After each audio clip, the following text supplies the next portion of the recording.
دشمنوں کی سازشیں کتنی بھی کبھی سے کبھی تر ہو جائیں، لیکن اللہ جل جلالہ کی یہ سنت ہے کہ کبھی دشمنان اسلام یہ کبھی اپنی سازشوں میں کامیاب نہیں ہو سکیں گے۔ مار دو کتنے لوگوں کو تم مارنا چاہتے ہو۔ قرآن کریم اللہ نے نازل کیا ہے، حفاظت کرنے والا وہ خود ہے۔ جلا دو اس کے نسخے، اگر تمہارے دل میں جو غیظ اور غضب ہے، تمہارے دل میں جو آگ بھڑک رہی ہے اسلام کے خلاف، اس اسلام کے خلاف بھڑکی ہوئی آگ کے نتیجے میں تم اپنے چاہے سارے نسخے جلا دو والعیاذ باللہ، لیکن اللہ کا کلام ان بچوں کے سینوں میں محفوظ کر دیا ہے۔ اس ملا نے محفوظ کر دیا ہے، 12 سال کے بچوں کے سینوں میں محفوظ کر دیا ہے۔ سارے نسخے اگر جلا بھی دیے جائیں والعیاذ باللہ، تو ایک 12 سال کا بچہ وہ ایک ایک لفظ پڑھ کر محفوظ کر لے گا۔ یہ کام کس نے کیا؟ کالج نے، یونیورسٹی نے، اسکول نے، ان مکتبوں نے جو مسجد کے ساتھ قائم ہے، اس ملا نے جو اپنی ساری آسائشوں کو تج کر وہ اللہ کا کلام بلند کرنے کے لیے کسی کونے میں بیٹھا ہوا ہے۔ یہ کام اس ملا کا ہے، اور ملا کو اللہ نے بھیجا ہے، ملا کو اللہ نے بٹھایا ہے اس کام کے لیے۔ ہزار کوششیں کر لو تم مٹانے کی، جلانے کی، قتل کرنے کی، مارنے کی، لیکن اللہ کا دین سلامت رہے گا، اللہ کے دین کے علمبردار سلامت رہیں گے۔ ایک کو مارو گے دوسرا اٹھ کھڑا ہوگا، دوسرے کو مارو گے تیسرا اٹھ کھڑا ہوگا۔ یہ کبھی ختم ہونے والے نہیں ہیں انشاءاللہ۔ یہ اللہ تبارک و تعالیٰ کی طرف سے اس دین کے محافظ ہیں۔ تو میرے بھائیوں، دل اس واقعے پر صدمے سے چور اور اس واقعے کے اوپر انتہائی افسردہ، لیکن یہ چند باتیں میں نے اس لیے عرض کی کہ آدمی کو، انسان کو سمجھنا چاہیے کہ کیا اس کے حق میں بہتر ہے اور کیا اس کے حق میں نقصان دہ۔ یہ کون ہے؟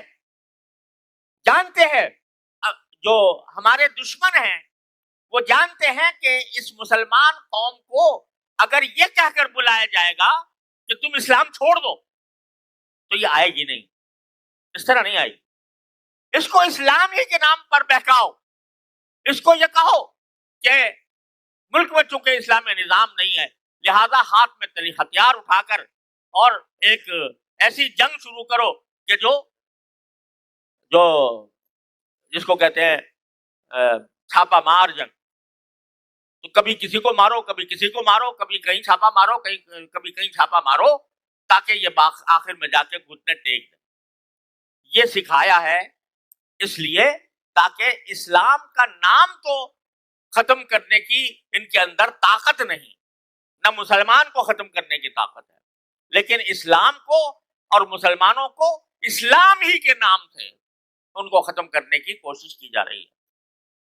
تو ایک تو ہمیں ہوشیار رہنے کی ضرورت ہے، دوسرا یہ کہ ان ملاؤں کی، جن کو ملا ایک بہت بڑا لقب ہوتا تھا کسی زمانے میں، یعنی ملا جو ہے نا وہ عظمت کا ایک پیکر ہوتا، جتنے بڑے ہمارے سلف میں ملا کے نام پہ ملا علی قاری، ملا نفتزانی، ملا فلاں، بڑے عظیم لقب ہوتا تھا، اس کو انہوں نے بدنام کیا، اور بدنام کر کے ملا کا مطلب یہ دماغ میں بٹھا دیا کہ یہ وہ شخص ہے جسے کچھ نہیں آتا سوائے اذان دینے۔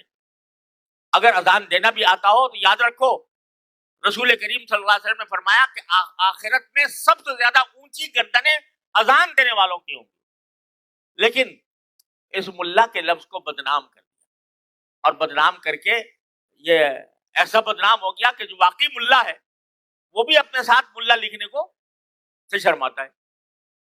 کوئی مجھے ملا تقی کی نہیں کہتا، مولانا کہتا ہے، تو مگر مجھے اگر ملا کہے تو میں تو اس کو اپنے لیے سر کا تاج سمجھوں، لیکن ملا کے لفظ کو بدنام کر دیا۔ بدنام یہ کر دیا کہ یہ وہ شخص ہے جس کو اور کچھ نہیں آتا، العیاذ باللہ۔ تو بہرحال بدنام ایسا کر دیا، اور اقبال نے کہا تھا افغانستان کے بارے میں کہ انگریز کی زبان سے کہا تھا کہ انگریز یہ کہتا ہے کہ افغانیوں کی غیرت دی کا ہے یہ علاج، ملا کو اس کے کوہ دمن سے نکال دو۔ افغانی جو کھڑے ہوئے ہیں ہمارے مقابلے کے اوپر، تو ان کی غیرت کا علاج ایک ہی ہے کہ ملا ختم کر دو اس افغانستان سے۔ جب تک یہ ملا بیٹھا ہے ہماری سازشیں کامیاب نہیں ہو سکتی۔ تو یہ آج ہمارے پاکستان کا بھی یہ حال ہے۔